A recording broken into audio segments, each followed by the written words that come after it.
Saya Hodijah Makarim.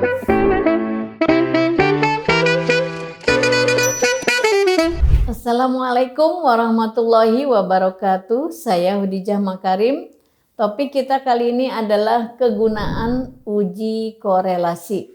Teman-teman sekalian, penelitian kuantitatif korelasional itu yaitu penelitian dengan menggunakan metode statistik ya teman-teman sekalian, yang biasanya mengukur pengaruh antar dua variabel ya, jadi variabel X dengan variabel Y minimal itu ya. Tapi misalnya teman-teman mau menggunakan X-nya X1, X2 kemudian dikorelasikan dengan Y misalnya nggak apa-apa. Tapi untuk S1 cukuplah dua variabel X dengan Y. Nah, penelitian korelasi ini adalah jenis penelitian non-eksperimen ya. Jadi kalau kita lihat tujuan dari penelitian korelasi ini yang pertama adalah mendeteksi sejauh mana variasi pada suatu variabel. Jadi kita lihat memiliki kaitan nggak antar variabel tadi X, Y, atau mungkin ada X1 melalui X2 dengan Y seperti apa misalnya pengaruhnya. Nah, yang kedua, mengidentifikasi variabel-variabel yang memiliki hubungan dengan variabel lainnya. Itu juga kita gunakan uji korelasi. Nah, akan kita lihat apakah ada perubahan atau tidak.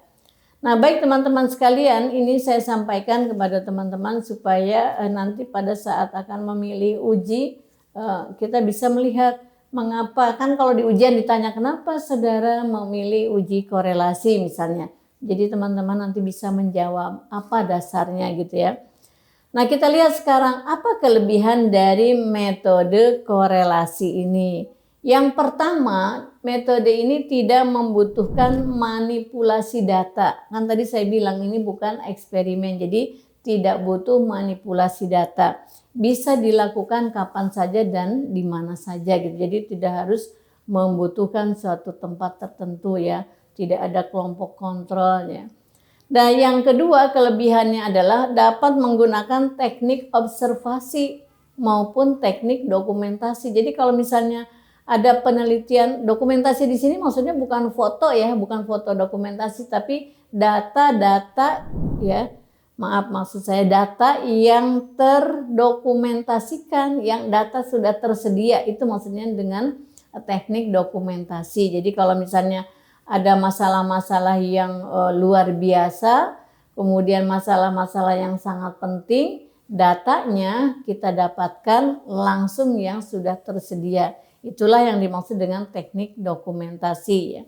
Dan juga teknik-teknik lainnya yang memungkinkan digunakan dalam uji korelasi. Nah, sekarang kalau tadi ada kelebihannya, apa kelemahannya? Jadi kalau nanti teman-teman pada saat sidang tahu betul apa kelebihan dan kelemahan dari uji korelasi ini.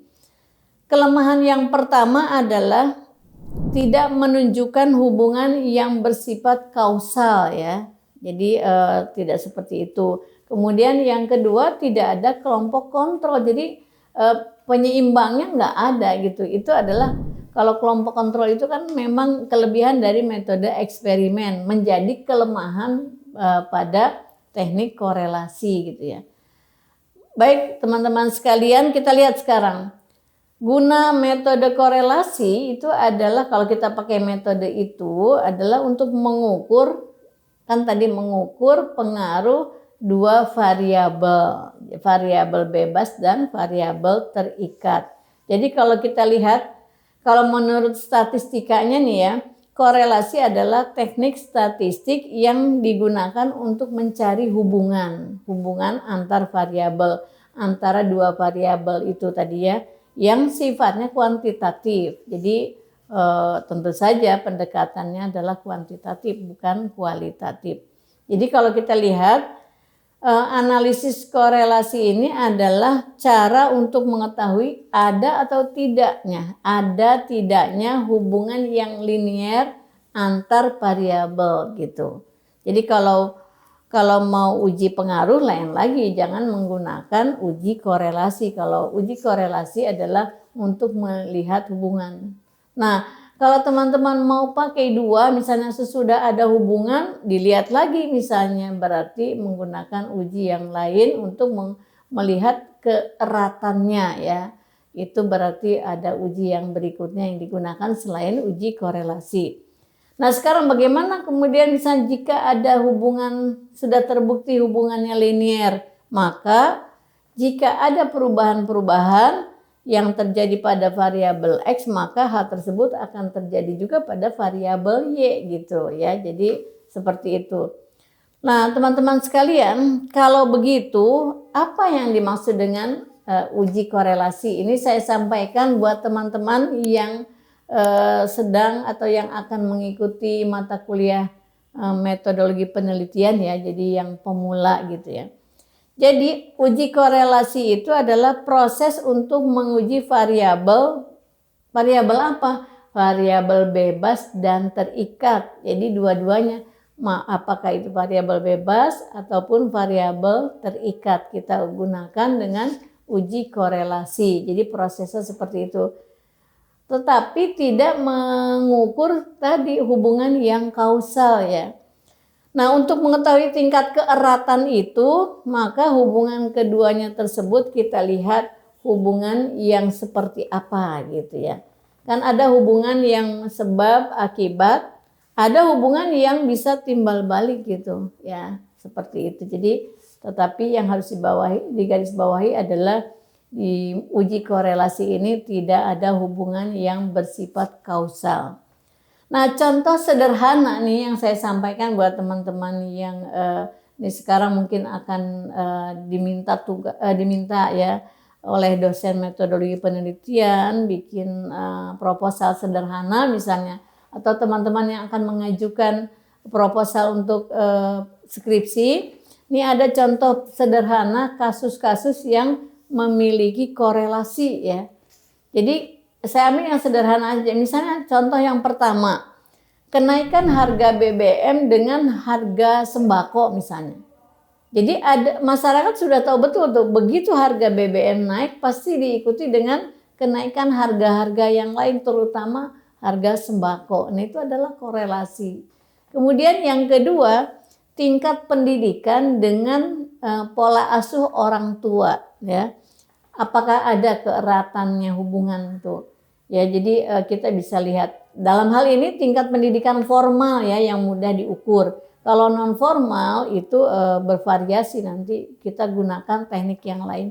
Dan dalam hal ini saya contohkan tingkat pendidikan formal orang tua dengan pola asuh orang tua dalam mendidik anak-anaknya. Yang ketiga, kelihat nggak ada nih hubungannya antara umur dengan kematangan emosi seseorang misalnya. Umur dengan tingkat kedewasaan seseorang, itu juga pakai korelasi. Kemudian yang berikutnya, ada nggak sih hubungan yang erat antara kemampuan berbahasa dengan kemampuan berpikir? Secara teori kan kemampuan berpikir seseorang dipengaruhi oleh tinggi rendahnya kemampuan berbahasa seseorang. Makin baik bahasa seseorang, itu makin baik pola pikirnya, cara berpikirnya gitu ya. Jadi teman-teman bisa lihat tuh, kemampuan berbahasa dengan kemampuan berpikir itu adalah contoh dari uji korelasi. Kalau kita ingin melihat itu, kita buktikan betul nggak misalnya seperti itu ya. Kemudian yang berikutnya adalah motivasi belajar dengan prestasi belajar ya.